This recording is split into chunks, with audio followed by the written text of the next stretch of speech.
Hello, hello, all you lovely people. Professor Gray here with our last week in unit number 4 on utilitarianism and its limits. Yes, last week, which means by the end of this week, you will be starting, hopefully finishing the unit 4 exam. But we don't need to do that right now. That I'll make a video when I post and talk about that. But again, get mentally prepared, if you will, just so we can get that done. But hey, we're getting through this course though, step by step. Anyhow, now it's time for our new module. So far in this unit, in unit 4, we have been seeing some serious problems with utilitarianism and also trying to see how utilitarians like John Stuart Mill respond to that. But the problems you've seen have been pretty profound, like say problems with accepting happiness or pleasure as the only thing that matters morally, or problems that utilitarianism is too demanding. Just think of Peter Singer. His views on poverty, his views on animals seem very demanding for what it expects from us. And of course, we've spent now a lot of time, all of last week, on this huge problem, this huge problem that utilitarianism is too permissive. Yes, it's too permissive because utilitarianism is allowing rights to be violated, spying on the undressing woman, harming an innocent person, breaking a promise to a friend. All of these suggest that a utilitarian would be willing, to sacrifice, others for the overall goodness of outcomes. Now, speaking of harming an innocent person, I want to present a new example. This is an example that actually Mr. Green presents. If it's been a while since we watched that video on his first video on utilitarianism, but this is the example of who I will call Chuck. There's Chuck. Now, Chuck is a very healthy guy, and he's visiting his doctor for a checkup. And now the doctor has 5 critically ill patients who need organ transplants to live. A couple of kidneys, a liver, a lung, I don't know, whatever we can transplant, they need. 5 patients. And so as the doctor's running the tests on Chuck, the doctor discovers Chuck is a perfect match for all 5 patients, and Chuck's organs are looking pretty good. And so the doctor can't believe their luck. So the question is, should the doctor tell Chuck, oh, I got to give you an operation right away, it's urgent? And I think the doctor could honestly believe that. It's just that during the operation, the doctor harvests all of Chuck's organs and gives them to the 5 patients. Chuck unfortunately dies, but at least 5 people lived. Now, if we're a utilitarian, our concern as always is, what does utilitarianism care about? Well, I've told you a million times, it's to promote the greater good. And if we look at the table for this question about chopping up Chuck, now you know why he's Chuck, right? How much Chuck could a woodchuck chop Chuck? I don't know, whatever. What was I saying? Chuck, the table, let's show that there. And yeah, it looks like it's simple math, sacrifice 1 life, Chuck's life, to save the 5 other patients. And indeed, the doctor might say, well, I took an oath to save lives, and so I had to save those 5 patients' lives. Yes, I can't save all of the lives. Chuck's gonna die, but I at least obeyed my oath by saving the most lives. Now, of course, John Stuart Mill is like, wait. John Stuart Mill is like, I gave you guys this deliberative utilitarianism. I thought I just told you guys this last week. John Stuart Mill would say, I do not endorse chopping up Chuck. And of course, John Stuart Mill would go on to argue about the fundamental utility associated with security and how that's really important. And so it's this need for security that would ensure that Chuck had a right that couldn't be violated by, chopping up Chuck. So Chuck cannot be harmed against Chuck's will. And again, this right, Mill would say there is this right against harm that Chuck has, and it's fundamental to security. And so rights like that right against being harmed, without your consent, I guess you'd volunteer for it, but I don't know about that. But John Stuart Mill would say rights like that have tremendous intrinsic, spitting everywhere, would have tremendous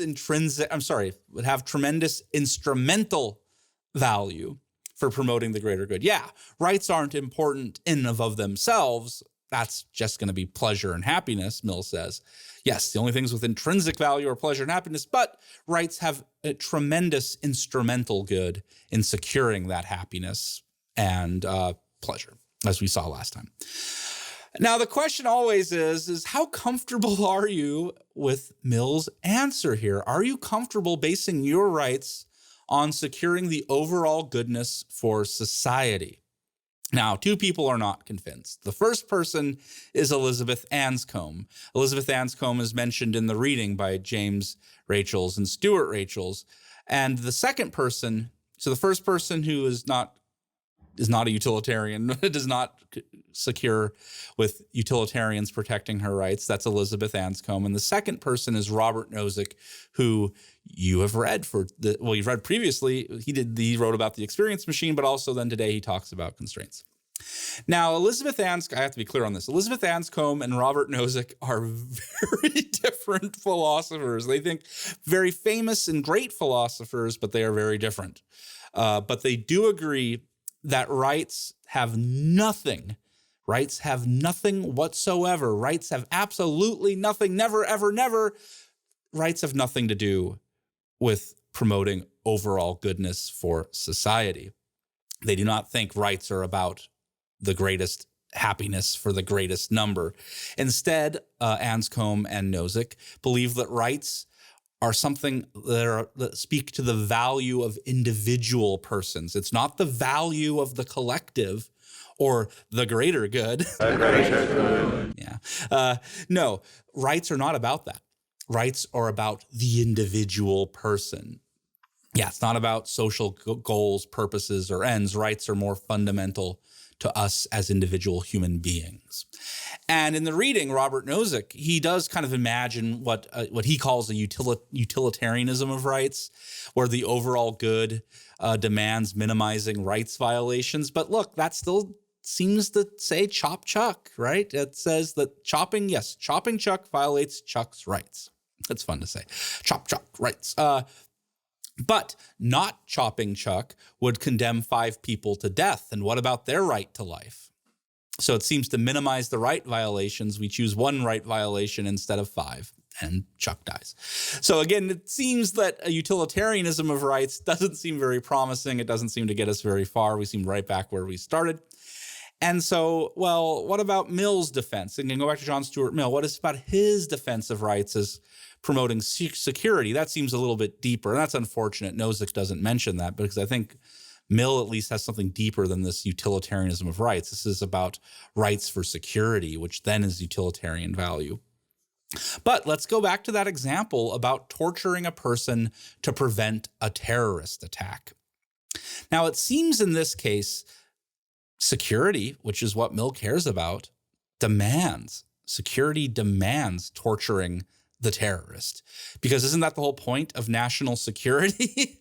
Security is in the name. That maybe, we have to torture this person in order to save, lives, to promote the country's security. And indeed, that's starting to say like utilitarianism seems, Mill, even with emphasizing security, is going to allow torturing a terrorist. And look, maybe a lot of you, some people just think torture is wrong, period. Elizabeth Anscombe, for sure, would think torture is dehuman, just terrible. Even if they're guilty, you shouldn't do it. But I think a lot of people are like, well, look, that really is a bad guy. And we need the information from them, pull out their fingernails, waterboard them, whatever it takes.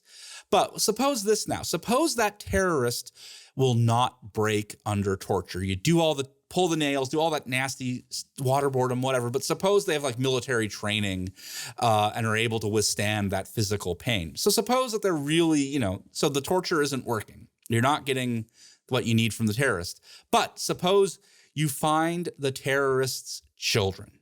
Suppose they have 2 children. And you realize pretty quickly through your psychological profile of the terrorist, this terrorist loves their children and desperately would do anything to protect their children. Well, can you torture the children in front of the terrorist until the terrorist speaks? Because look, at first, you bring in the 2 children, the terrorist is like, I'm not telling you anything. You won't dare harm my children. And yeah, you cut off one of the children's heads. Like, oh, I just killed one of your kids. You want the other one to live now? And then now we might break, and suppose he does break down. So we're like, utilitarian, we won. We had to kill one child and threatened to kill another child, but we found out where the bombs are and we saved America. Hooray. And now I think at this point, a lot of you are like, well, yeah, because look, Mill seems to say, yeah, you might have to do that.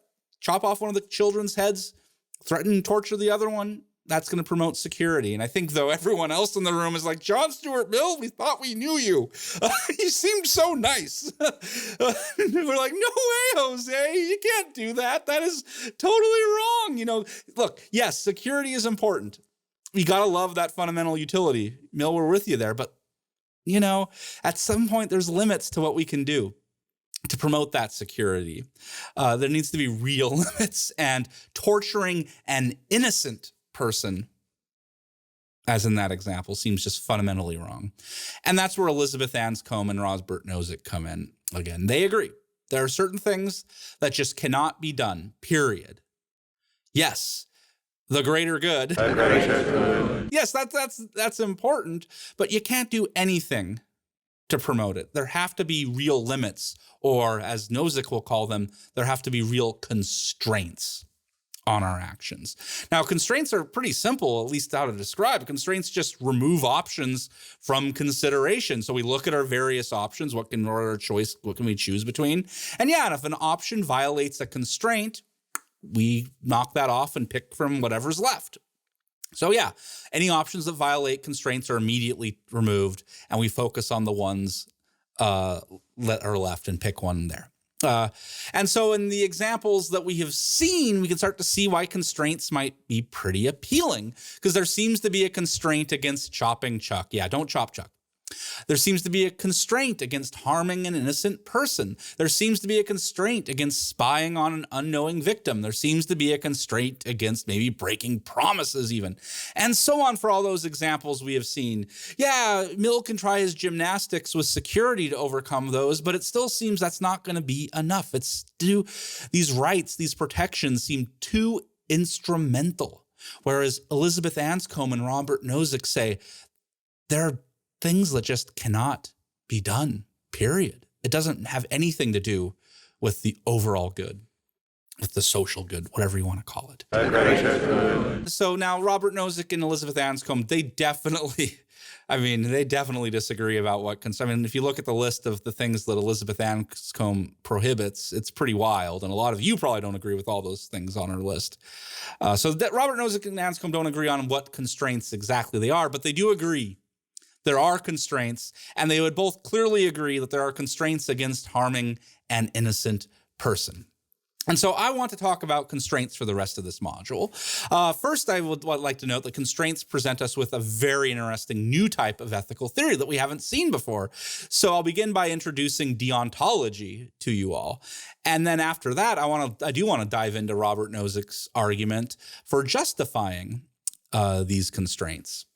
Third, I want to dig a bit deeper into this constraint against harm by looking at a distinction of doing versus allowing harm. Now, we'll see this distinction has some problems, and so I'll conclude with another, perhaps more promising distinction about intending versus foreseeing harm, and I might end on a downer with that one. I apologize. But anyway, that's our module. We'll get to the end when we get to the end. However, before we dive into all that, how about let's take our quick break, and I'll see you back here in a moment.